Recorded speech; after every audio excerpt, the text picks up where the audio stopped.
যুক্তরাজ্যের রাজধানী লন্ডনে দেশটির ক্ষমতাসীন লেবার পার্টির মন্ত্রী টিউলিপ সিদ্দিককে একটি ফ্ল্যাট দিয়েছিলেন আওয়ামী লীগ সংশ্লিষ্ট একজন আবাসন ব্যবসায়ী। তবে ফ্ল্যাটের বিনিময়ে কোনো অর্থ পরিশোধ করতে হয়নি তাকে। ছাত্র জনতার অভ্যুত্থানে ক্ষমতাচ্যুত শেখ হাসিনার ঘনিষ্ঠ ব্যক্তিদের সঙ্গে যোগাযোগ ওই ব্যবসায়ীর। বিনামূল্যে ফ্ল্যাট হস্তান্তরের তথ্য উঠে এসেছে যুক্তরাজ্যের ভূমি নিবন্ধন সংক্রান্ত নথিপত্রে। ওই নথিপত্রের তথ্যের ভিত্তিতে শুক্রবার একটি প্রতিবেদন প্রকাশ করেছে যুক্তরাজ্য ভিত্তিক সংবাদ মাধ্যম ফিনান্সিয়াল টাইমস। টিউলিপ সিদ্দিক বর্তমানে যুক্তরাজ্যের অর্থ মন্ত্রণালয়ের ইকোনমিক সেক্রেটারি হিসেবে দেশটির আর্থিক খাতে দুর্নীতি বন্ধের দায়িত্বে আছেন। তিনি বাংলাদেশের ক্ষমতাচ্যুত প্রধানমন্ত্রী শেখ হাসিনার বোন শেখ রেহানার মেয়ে।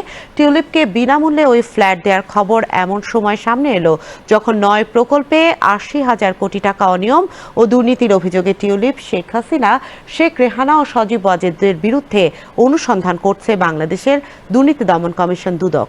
গত মাসে এই অনুসন্ধান শুরু হয়েছে।